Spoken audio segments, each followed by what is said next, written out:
Our love is a painting on the wall. I am the shadows and you're the storm. Wherever the wind blows, I'll move along. We're perfect together, but I can't change the weather.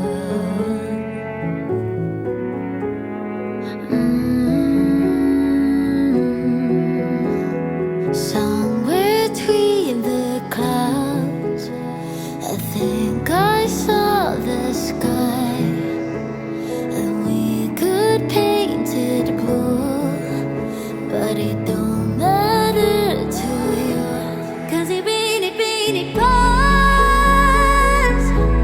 and it really pours on me, and it really pours. Sky above, I ever lose us if I lose us.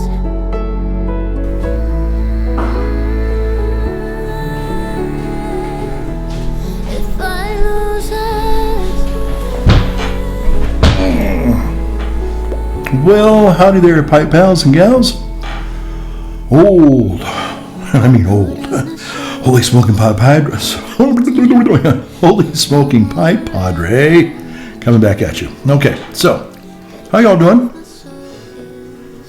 What am I having there? My little, this is a little, my cherry wood, my original Dunhill cherry wood, legacy dot, right there. Yeah. Okay. So, oops, wait a minute, okay, there we go. I wonder if that's going to come through the recording, I don't know. Okay, smoking some Blue Mountain, kind of in that Blue Mountain theme. You know what? Think about it. Let's see if I go this way. That's not the way I really want to go. I'm getting caught in my shirt here. Okay. The problem with this camera is it's not really designed for what I'm trying to do. Everything's backwards. Okay. All right. Okay. Blue Mountain with a mountain background there.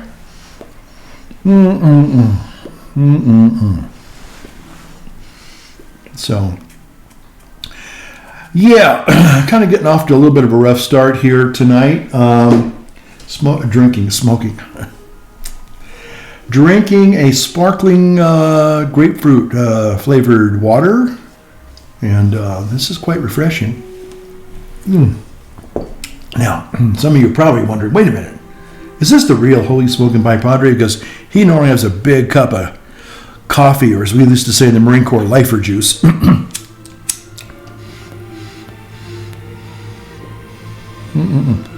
But, pipe pals, I can assure you it is I. Okay.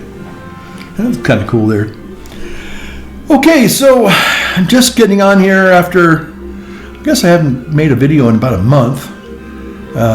We've been in this holy season of Lent.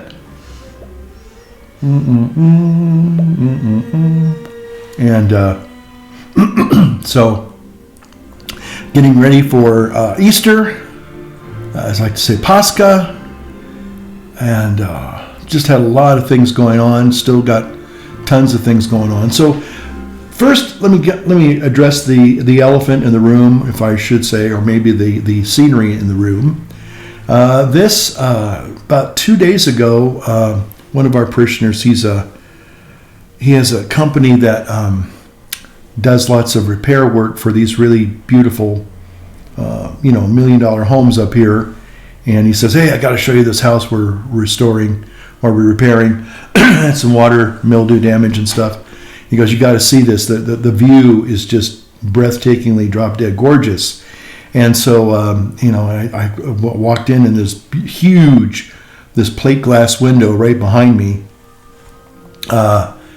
was, literally staring me in the face. The Sierra Nevadas, Lake Tahoe, and it was just a beautiful early spring day, and it was just incredible. So I said, you know what, I'm going to use that. I'm going to use that as one of my backdrops in one of my videos. I don't know how I'm going to do it, but I'm going to find a way. So I've been playing with the new blue MacBook Air, and it's got some really cool features on it with this green screen ability. It's not the greatest, but it's not that bad. And you can tell that it's obviously a little bit of a green screen projection or rear projection. But anyway, I thought, you know what? That's just such a beautiful picture. Mountains in the background. Okay, where are the mountains at? Okay, the mountains in the background, right there. Yeah, I'm having to do everything backwards. Okay, so the mountains in the background right there, and the beautiful lake and the trees, and it was just, wow, talk about an absolutely gorgeous day. And today was another one of those as well. So hope you're having a wonderful spring day wherever you are in this old crazy world. So yeah, I during Lent I do some fasting. I do. Unfortunately, I'm not consistent. That's my biggest problem. I'm just not consistent with a lot of things that I do. I get excited about something and I'll go for maybe a week or two, and then I kind of tail off, and I sometimes I don't, a lot of good things that are going on, but there's a lot of, just like in everybody's life, everybody's got challenges and struggles and disappointments and, highs and lows. And so this month has been like that a lot. So there's a lot of highs and lows, but not bad. It's nothing too unmanageable. So it's about a little after 6:30 in the p.m. The sun has gone down over the pine trees there as I'm looking this way outside my view, but not, that way. That is the oddest thing. Okay, so, but it's looking really, really good. And looks like we're going to hopefully have a beautiful Palm Sunday this weekend. Excuse me, a little refreshment here. So, I've been really busy with so many things, and just getting ready for Holy Week and Palm Sunday, Holy Week, and then Easter Sunday, and then the Easter season. So, and there's just a lot of preparation to do, and so even on my day off, I'm trying to stay a little bit ahead so I don't get that huge tsunami that comes at you on things like this. So, and there are things that I unfortunately don't get done. There are things that I should do, but I don't do. And but I think it all comes out in the end. It all kind of equals out. So I'm hoping that this will be a really blessed Holy Week and an Easter season for everyone. Certainly all those who celebrate this holy season. Let's see here. Oh, excuse me. Oh my goodness, I am so tired. I've been drinking soda waters, trying not to do a lot of sugar. But I have been doing juicing again. I did a number of days of just straight juicing, which I have to say, at the end I felt really, really good, but unfortunately I didn't stay with it due to lots of other factors. Excuse me. One of the things that I did do this Lent, I've done it probably the last 8, maybe 9 years, is I gave up coffee. And this year was really, really difficult. Maybe I talked about that last video. Had a lot of residual headaches, and part of that had to do with the fact that I did not taper down correctly. And so I like to say I did not respect the ratio. There's a special ratio you have to respect. You have to literally measure everything out. And I tried eyeballing it this year, and it was a disaster. Oh man, the headaches probably were about 2 weeks after. I tried to get all of the headaches done before Ash Wednesday, but I started way too late. I tried to do 20 days before Ash Wednesday. I woke up one morning. I said, "Oh my gosh, I haven't really done anything," and it's 10 days till Ash Wednesday, and you really need more time in addition to the other factor of ratioing the correct ratios. And about 2 weeks after Ash Wednesday, I was still having really bad headaches. They finally have gone away. And I think I have made up my mind that, and I hope I don't go back on this, because sometimes consistency is just not. I can do it for a season, I can, but I have to white knuckle it, and it's not a pleasant thing. I'm not a pleasant person to be around when I'm trying to just be, body aches. I don't know why. So anyway, I can tell you what, I know I feel better when I, do a certain regiment, and I do it for a number of weeks. I can feel the difference. I can see the difference. But for some reason, the sirens of all we live up here in a beautiful place, and there's lots of wonderful little cafes and restaurants, and the food is very good. It's not fast food, but it's not homemade food, and a lot of it's very rich, as you can probably tell. And so it's so easy to, somebody wants to, treat you or, bring you something. And again, I can't use that as an excuse. And that's one of the things that I think was kind of made kind of apparent to me, that sometimes I use other people's generosity as an excuse for excess. And I'm still aware of that. I'm still dealing with that reality, and I'm still kind of struggling to find a new way of dealing with things. And so, like I said, for me, it's just basically it's kind of a black and white response or situation. It's either or. It's either this or nothing. It's like I'm 100% or I'm just the opposite. So it's not good. It's just not good. Is that? Wait a minute. There's a little green light up there, but I don't think that's the camera. That's not the camera. Wonder where that green light's there. I guess that's just. It should indicate. Okay, there. Okay, there's the. I guess that's the camera right there. Me and my big old fat thumb. Yeah, that's the camera right there. Yeah, it's kind of. I don't know why there's a green dot right over there. Oh well, it is what it is. So, yeah, I've been wanting to get on here and talk about all sorts of things. And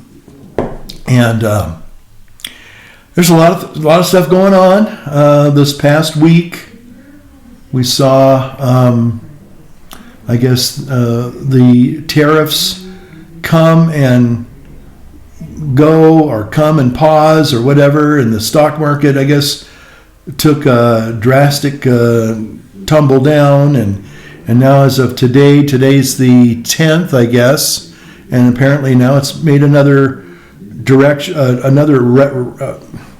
can't even think anymore, another radical shift going up, and it's topsy-turvy. Let me just say topsy-turvy. How's that?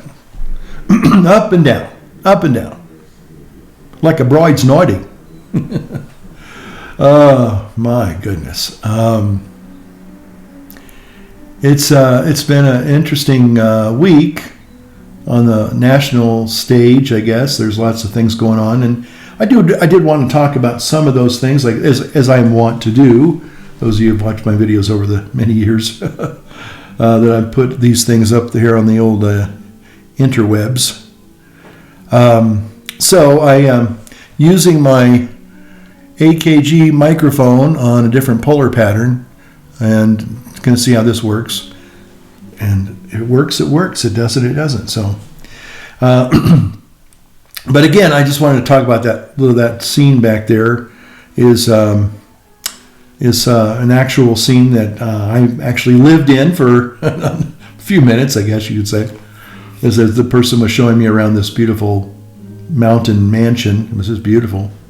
But that view is definitely $1 million view, and I fortunately I have my camera with me. A lot of times, people that are into tech and really enjoy playing with tech like I do, I wish I knew how to do it better. But a lot of times, I especially when I'm going out, unless I need the phone for turn-by-turn navigation, GPS type stuff, I kind of like to just leave it sometimes back. Whoa, what is wrong with my knee? Getting these weird pains that come and go. Thought it was healing up there. I've been doing a lot of walking, and I've had some problems with my knee the last couple of months, and then maybe the last 3 weeks it seemed like it was healing up and hardly any pain at all, and getting some difficulty in that knee now again. It feels like it's getting kind of locked up or something. I don't know. But anyway, of course I'm sitting here in this kind of a cramped chair sitting position. So anyway, just technology is enjoyable to me. It's kind of a distraction, kind of entertainment. It helps me to keep thinking about new things, which I really like a lot, learning new things. But a lot of times I don't really take my camera. My camera. See, I even call it a camera. I don't even call my. I don't even have it with me now. My iPhone is usually my camera of choice, and But I'd say 50%, if maybe 60%. A lot of times I just don't. If I'm going out with friends, especially if I'm going to a restaurant for breakfast or lunch, I don't take my phone unless, again, only if I know I've got an important phone call, which is very rarely. Then I'll take it with me and say, okay, there was one time I did take it with me to a nice dinner. I think it was my birthday dinner back a number of months ago, and the only reason why I took it was because I was expecting a very important phone call, and I had to excuse myself, which I hardly ever do. But for the most part, I just, there are times that I love to have the technology with me, and then there are times that I just, I'm very comfortable without it. So I don't really need to, be, scrolling all the time. Like I guess a lot of people have that, they feel like it's kind of an addiction to them. And I can see how it is, if I'm bored and I'm just sitting there not doing a whole lot on my plate, I can maybe do that with, I know I do that with YouTube, and if I'm in my room, I'll, be scrolling through and seeing what's available to watch. And some things I don't think I'm one of these people that endlessly scroll, but I know I do scroll a lot. Maybe you scroll a lot. I don't know. So anyway, but I have my phone with me, and that's when I saw this gorgeous picture, and I was just so grateful that I actually, on a rare occasion, had the phone ready to take a beautiful picture. And that's now if I'm consciously aware that I want to take pictures and video, and I'm doing it specifically for a video, like and then I will take the phone, knowing that I might come upon something kind of like this, and I'm doing that intentionally. But a lot of times I just don't take it with me, and and sometimes it's okay. I've seen, just like all of us have probably seen, beautiful sunsets. Just drop dead gorgeous sunsets. And I remember one time I was driving around with a friend, and it was like almost 20 years ago now. But it was a December late afternoon, early evening. We'd had a lot of storms come through, and when we looked up at the sky, it was like, wow. It looked like, literally, the clouds looked like they were gold stair steps going up to heaven. And I mean, I had never seen, it was just, and I remember my first thought was, oh, I want to go get my camera or my phone or whatever it was.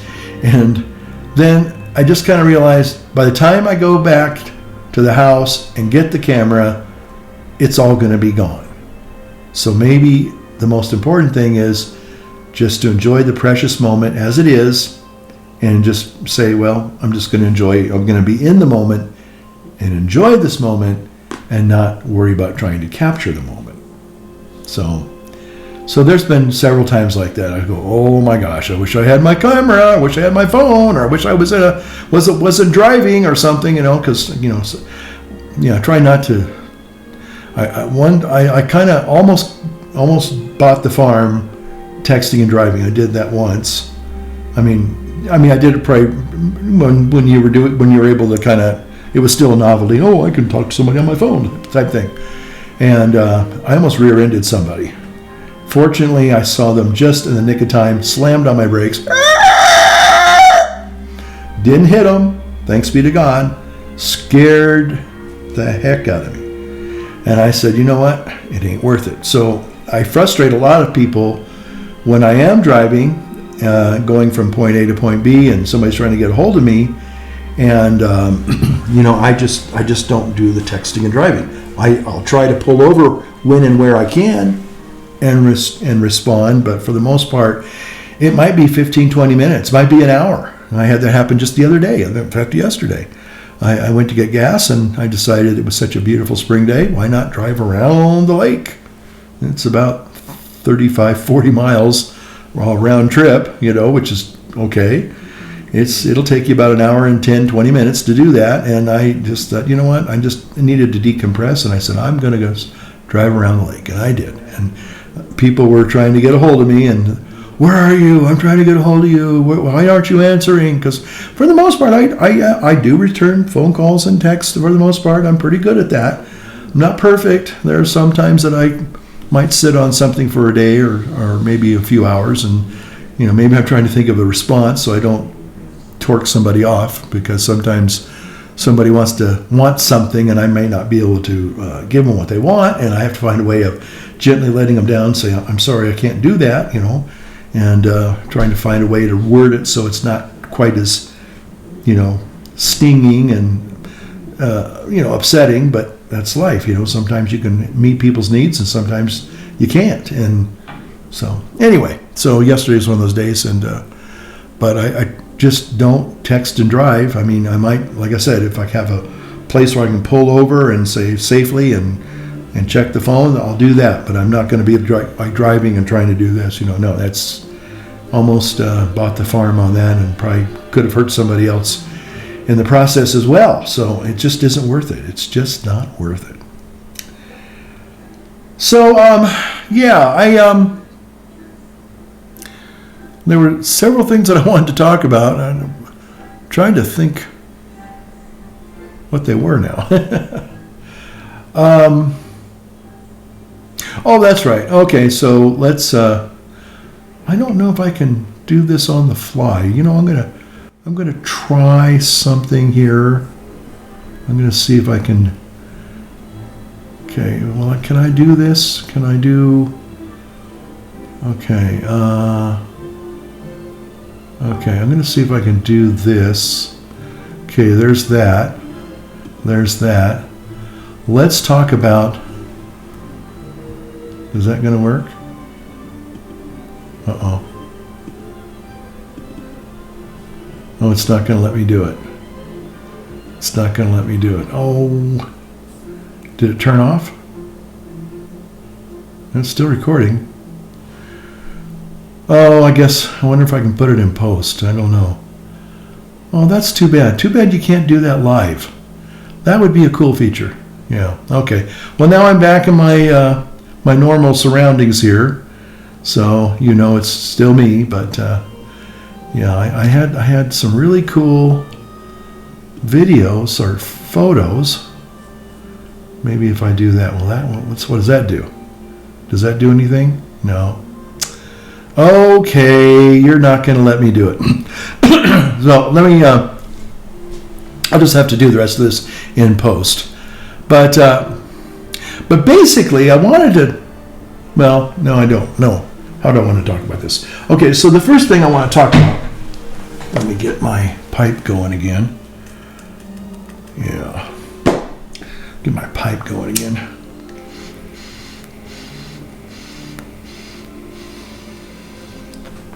A little companion pipe. I just love this little pipe.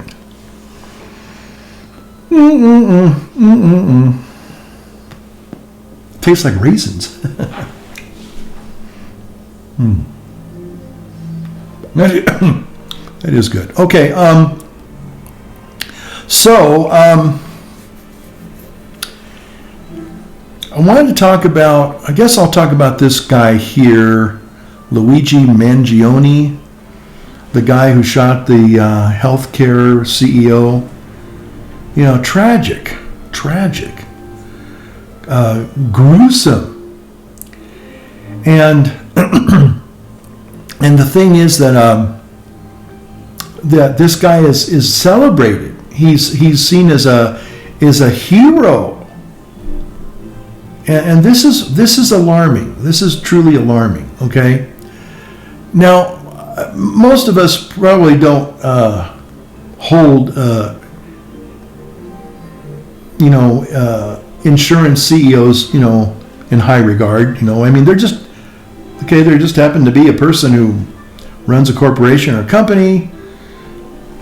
There's lots of CEOs out there, and some of them, talk about another famous or infamous CEO that some people really love and really love to hate.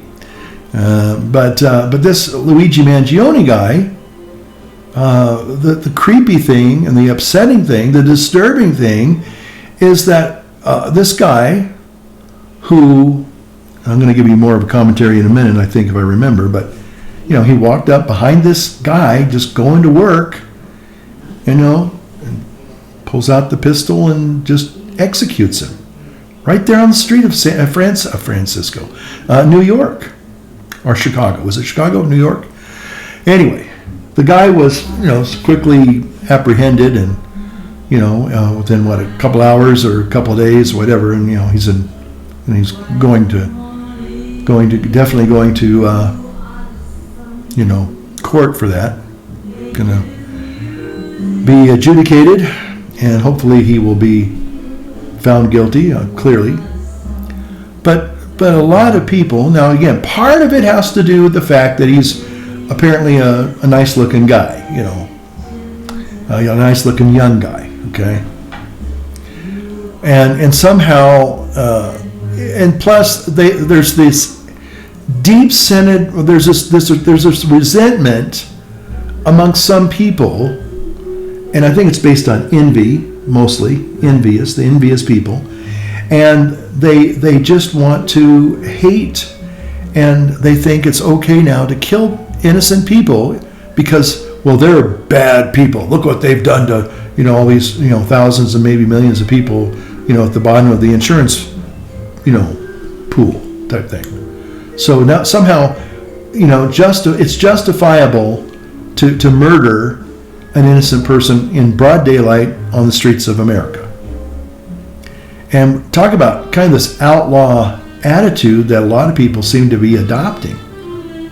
Now, it's disturbing. It's look at Elon Musk and the people that are burning Teslas in the dealerships. They're burning Teslas in people's homes. And it's mostly, again, people who are literally, I think they're deranged, okay? They have, I listen to these people, they've had a couple of rallies, I think, in the last couple of weeks, and they're all foaming at the mouth, literally. And they're spewing all this hateful stuff. And a lot of it is all fantasy. They're saying all these things, he's an autocrat, he's taking our money, He's all these things that are really not true. If you stopped and look at what's really going on, it's not. There's no reality in it. They're just. I think they're based on fear. A lot of people are afraid. And a lot of times if you're afraid of something, there's a reason why you should be afraid, because you're doing something wrong and you don't want to be found out. So one of the tactics is you try to be on the offensive. You're trying to scare people away from unearthing, your misdeeds, right? So the leftists, the liberals, the Democrats, instead of burning crosses on people's lawns, they're burning Teslas in people's driveways. And that's wrong, boys and girls. That's really wrong. That's not a good thing. And yet, people like some of these people that are, they're kind of like seeing themselves as these modern day vigilantes. They're standing up for justice, Really? You're going to use lawlessness? You're going to cloak your justice and lawlessness? Those two don't mix. They don't go together. And then, Luigi Mangione, this guy, that CEO had it coming. It kind of goes back to an argument that, a lot of times people would say, like, women that dress provocatively and they got raped, well, she had it coming. And most people today would say, you can't say that. That's you don't go there, okay? And in many ways, this guy, he was just walking in with his little sack lunch or whatever and going to work. He was just a regular guy going to work. Yeah, he makes lots of money. He climbed the corporate ladder. He probably, had to put in his, his time in the mailroom probably, and probably had to kiss a lot of to get where he was. But he probably had good ideas along the way somewhere, and somebody, maybe some board said, hey, we want this guy to run our company. Okay. His problem was he was successful. That's the American dream. But now we see that lawlessness is being celebrated. Now, I was kind of thinking, this is crazy. And yet, and it's hard for me to say this, but I guess it's true, it's kind of part of the American mythos, okay? I mean, I've been watching the movie Tombstone after Val Kilmer passed away, God rest his soul. And, and then, of course, good old-fashioned, people like Pretty Boy Floyd and John Dillinger and all the gangsters from the 20s and the 30s, all the way up to, the mob people from the same kind of time period, all the way up to maybe the 90s, Lucky Luciano and what's his name? Paul. Oh, I'm going to say Paul. My mind sometimes I just have a sea of mush in my head sometimes, But anyway, all the not only the Italian mafioso guys, but the Italian Irish mafia guys, Whitey Bulger and people like that. So again, there has been a part of America that kind of celebrates the outlaws. Okay. And I know you can say, well, I guess what is it?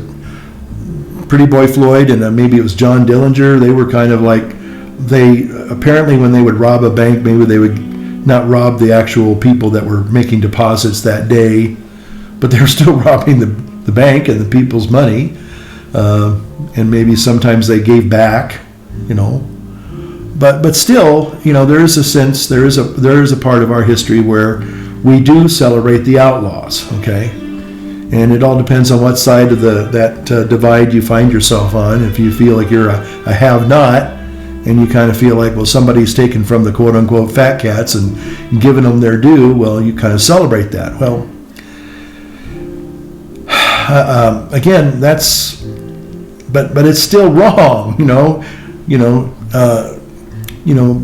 taking something that doesn't belong to you. It's called stealing. It's called thievery. It's theft, and you go to jail for that. Okay, eventually, if you get caught, or if you don't get caught, you get shot. Either way. Or maybe there are some that have gotten away with it for a number of years, and maybe a precious few have, maybe have been able to abscond with their ill-gotten gains and maybe live in some little remote hole somewhere, and they got away with it until they died. But then there's the eternal justice that you got to face after that. Oops, wait a minute, get back up there. So where am I at here? I want to see where. Okay, well, it's still recording. Now again, talking about CEOs and people like that, I've got this new, the new blue MacBook Air, which I'm using right now, and it appears to be really a great little machine. It's the M4, and I have the M1 MacBook Pro Max MacBook Pro. I got 5 years ago, 4 years ago, and this is probably almost close to that same capability that machine that I've paid probably 3 times the amount that I paid for this little thing. So, we'll see. So, and that gets me to talking about the tariffs. Again, the stock market, apparently when Trump introduced the tariffs, and, apparently the stock market, well, not apparently, the stock market did kind of take a tumble. But now, as of today and yesterday, it soared back up again. Somebody said it's like the third most in history, the third most rise in stocks, in history, So, a lot of times, and that's the thing about the stock market, you kind of have to, you just have to, again, I don't have stocks. I don't play the stock market. I sell high and I buy low, that type of thing, That's all I know about it. So, but apparently, for some people, it was kind of a scary roller coaster. And it's the stock market. You kind of know that those things happen. I know a few people. I know one person, I should say, who actually, and it was her husband, 30 years ago, bought Apple stock when it was like real low. And when it went out of, when it started going, they started going, public and everything, the stock just soared. And this lady and her family made a lot of money on Apple stock, when it was in the early days. And lives a nice, comfortable life because of it. And I don't fault them for doing that. They took the risk of, that's part of the stock market. You take risk. And if you're willing to assume the risk, then the rewards, should they come, that's only fair, So, here I am using an Apple product, and apparently, it depends on who you talk to. Some people still love Apple products, and some people kind of, maybe they could be kind of like Teslas. Somebody sees you walking around with a MacBook Air under your hand, they might want to walk up and take it out of your hand and throw it, and destroy it, or they might, you're in a coffee shop and you're trying to get some work done, and somebody sees the Apple logo and they start, you need to get out of our coffee shop, get out of here, we don't want your kind here, it's like, really, what have I done? I'm just sitting here, working on a script, or I'm writing doing a homily, whatever. Get out of here. You're one of those Apple people, judging people on, again, this is where we've come to think of it. This is what DEI, this is the dark side of DEI. DEI basically is all about subjective things like skin color and genitalia, and gender, I guess, and it's all superficial. It doesn't matter. I don't. At the end of the day, you can be green with purple polka dots. I don't care what your skin color is. I don't care if you're a lady or a guy. Hey, as long as you're a respectful human being and you treat other people with dignity and respect, I don't have a problem with that. Okay, you have your opinions. Again, somebody got really mad at me in one of my comments, and I still stand by it. But disagreement's not discrimination. If I disagree with, the things that you're doing in your life, I think they're injurious to you, or I think they're bad morally. You may think my life's bad and immoral. And I've had people say things about me that were completely not true, but because of who I am and what I do for a living, oh, you're one of those. And, I don't get offended by it because it's not true. I can't, but I try to say, why did you say that? Well, look at your clothes, look what you do for a living. You're one of those, So the DEI, I was going to say it has a negative side. Yeah, it has a negative. Okay, so if you're for DEI, then you want to promote people based on their color, their skin, their genitals, right? Okay, so it's all superficial. But the dark side is now you're going to judge people on the vehicle they drive, or maybe the laptop they use, because it's a product that you don't you disagree with, because you think it's all run by evil people like Elon Musk and Tim Cook. Oh, you're one of those. It's all superficial. This whole thing is, the problem is, it's all based on superficiality. Gone are the days when we're supposed to judge people not by their color of their skin or their outward appearances, but by the content of their character. Sad to say that dream right now is on hold. I'll just say that. Maybe it's on hold. Maybe it'll come back. But there was a time where, I've been in the military, been in different places where I never thought I'd be, and I'm mixing with all types of people. And the bottom line is that, you respect people, and you give respect to get respect, But burning a Tesla in on somebody's driveway just because you don't like Elon Musk, that person's not Elon Musk. They bought a Tesla, and as one person pointed out, probably 90% of these people bought Teslas back when they thought Elon Musk was the best thing since sliced bread, and it was going to save the environment because it's all electric cars, don't you know? Probably it's just they have a dark side of pollution just like everything else. We all know that. We just don't want to acknowledge it right now. We want to pretend it's all clean and it's all pristine and it's all wonderful. Well, lithium batteries are pretty carcinogenic, I think, and mining them isn't a pretty thing. And again, we're raping and pillaging the earth for all you environmentalists out there to get the lithium. So there you go. So to burn a person's Tesla because you think Elon Musk is, the second coming of Hitler, well, give me a break. So my heart's off to you. My heart's out to you there, okay? Yeah, so he goes, oh, here you come and Hitler salutes now. You have to look at things in context. And when I saw him do that, I don't know if I saw him do it live on it was right after, I think, President Trump got inaugurated. I think it was the inauguration ball that night. And I saw him, and give my heart to you. It's like, okay, that's really a nice gesture. Until the next day when somebody made it into a Hitler salute, I'm going, whoa, where did you get that? I'm going, okay, I can see how, the hand at a certain angle looks like a Hitler salute, but you can Google all sorts of politicians like AOC and Chuck Schumer and Bernie Sanders, and they're given that same kind of angles, even a Kamala Harris, the same kind of quote unquote Nazi salute, So are they Nazis too? Secretly? Are they sending dog whistles? Again, all superficial. Think about it. All these things are superficial, and they don't mean anything. You load them with all this meaning because you want to load it with meaning. Those of you who, I guess, are on the left. And you want to just attack, and I do think just like the celebrating, the bank robbers and people like Jesse James and the Outlaws, the gangsters from the 20s and 30s. We also have another thing in our DNA, and it's protests.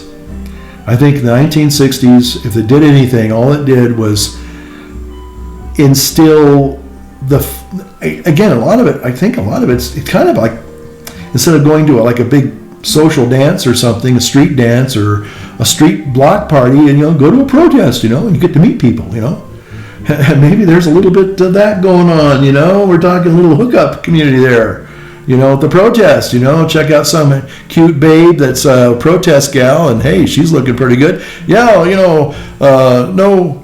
What's some of their chants? This is what democracy looks like. Okay, and I'd like to see what she looks like. Yeah, oh yeah, okay. So maybe there's some of that going on too. But a lot of this, and also they're saying that a lot of these people were actually paid protesters. So I would say that the people of the 1960s, at least they were organic, they were grassroots for the most part, and I have more respect for them, being against the Vietnam War and, love, peace, and joy, and drug, sex, and rock and roll. At least they were, they were kind of, hey, that's what they really wanted. Okay, so stop that. Keeps going, the screen keeps going up.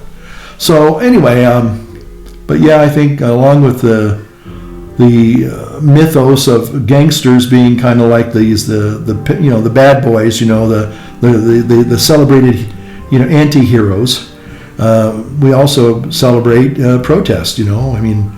It's just like anytime you're going to have the nation's going to maybe come together for the most part and say we're going to do this thing, whatever it is. You're probably going to have somebody that's going to be right there, marking your posters. No war, no whatever, no LGBT, no LGB. What is it? Lyndon Baines Johnson, LBJ, Lyndon Baines Johnson. Okay, LBJ. LBGJ, TQRS, all these acronyms. You got to laugh at yourself sometimes. It's like, good grief. So anyway, I was just sitting there thinking that, going back to Luigi Mangione, this young man probably needs to face the consequences of his actions, and he needs a good slice of justice served up to him. And even though people want to celebrate him as some, Robin Hood type, he would, of course, he didn't steal from anybody. I mean, he didn't steal. Well, he stole the man's life for sure, but he didn't, take millions of dollars and give it to poor people. He just shot a man in cold blood in the back, which leads me probably the last thing I'll talk about. Let me see how much time I got left here. Yeah, is that we haven't taught the proper respect for things like firearms. I think, again, this is my own humble opinion, but I think that when I was growing up, you learned, whether you liked it or not, you learned to respect firearms. And kids today are taught basically that guns are bad and don't have anything to do with them, But the time when they finally, if they decide, well, you know what, these firearm things sound kind of cool. They were never taught proper safety and proper respect. They do know it can kill. They know that. But the sense of that responsibility of how powerful this weapon is in and of itself, and it's just like if you walked up on a coiled rattlesnake, you probably, especially when you heard the rattling, it's telling you need to stay away. You need to stay away from this because I am deadly. Okay? You don't, unless you're an idiot. You're going, let me play with the rattlesnake, And the same thing holds true with firearms. And one of the things that you learn when you're taught safety protocols with firearms, how to hold them, how to load them, how to clean them, how to disassemble them, how to, target shoot and all that stuff, marksmanship. As that's drilled into you, I think you probably, not everybody, obviously someone's probably hearing somewhere, well, Lee Harvey Oswald, he was taught all those things and he still killed people. That's true. But most people weren't like Harvey Oswald and, all these other people. Now, Charles Whitman, the guy in the Texas Tower, they said that they found out later in an autopsy he had a brain tumor. He was deranged. He was literally mentally deranged. Now, maybe Oswald was too. I don't know. But the bottom line is that to kill somebody, especially in a cowardly way, shooting somebody in the back, even in the Old West days, even in the gangster days, you're probably going to the gangsters probably did a little tap, tap, tap in the back, execution style, right? But for the most part, there was a sense of honor that if you're going to You're going to go heels with somebody, you want to look them in the eye. That's the manly thing to do. And, kind of like dueling, dueling was like, okay, I want honor, I want satisfaction, and you're literally going to face your opponent, but to shoot somebody in the back is a very cowardly thing to do. And it's not a heroic thing. It's not something to be celebrated. And unfortunately, young people today don't have that concept because they were never taught the proper respect for firearms in the first place, and the fact that we're talking about an instrument that can take human life, and the human life itself deserves respect, even if you are somebody's enemy. Now there were some people who gangster types who probably had a little more honor, but but most people that kill people, for a living, I just think that if you're going to walk up behind somebody and shoot them in the back, you are the lowest of the low. You are scum. You're human waste. I don't care how nice looking you are on the outside. Your character, your substance is a zero, big fat zero. And so it'll be interesting to see when this young man goes to trial, and I don't see how he can be acquitted. I don't see how he can be exonerated in any way. But he probably will get life in prison, no doubt. And we'll see how his supporters are then. Of course, there are women that will write these guys in prison. I guess Scott Peterson, the guy who killed his wife, he gets all sorts of mail, from all these whacked out women that want to have some fantasy relationship with the killer, some notorious person. There's always going to be those kinds of people, but still, that person is a coward.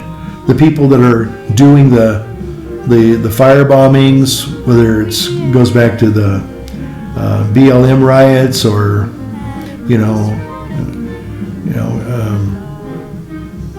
burning down the cities in Minnesota, Minneapolis, it's for the most part a relatively peaceful protest, and fires burning in the background. Yeah, okay, so but burning Teslas, blowing up Molotov cocktails in dealerships and burning them up in people's houses, shooting dealerships, all that stuff. These people are not, they shouldn't be celebrated. There's nothing to celebrate. These people are the lowest of the low. And unfortunately, we'll just have to, I don't know, you just kind of have to try to deal with them in a legal fashion and let the full force of the law take its effect. But vigilantism, and especially there was no reason to kill that man. There was no reason to burn a person's Tesla. Okay, there was no reason to do that. Just unbridled dementia. That's what it is.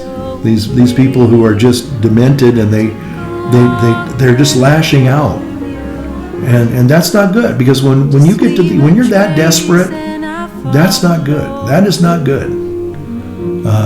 So I'm hoping that I don't know, maybe, and part of it has to do with our education system. We've kind of taught people to give in to their lower natures, their impulsivity, and to express themselves in ways that are just bizarre.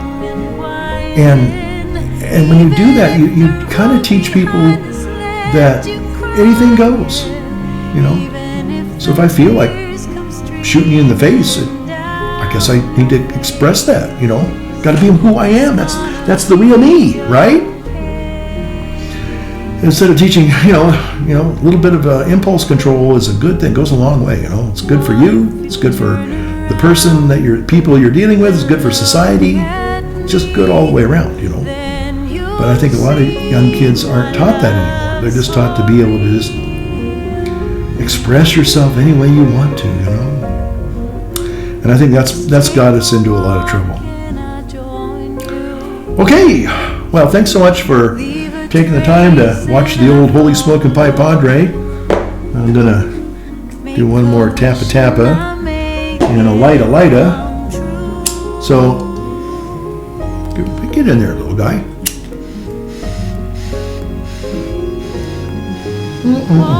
So, Holy Smoking Pie Padre, saying have a pleasant evening tonight, and God bless you, and we'll see you in the next one. Light up your world, light up your pipe. Take care.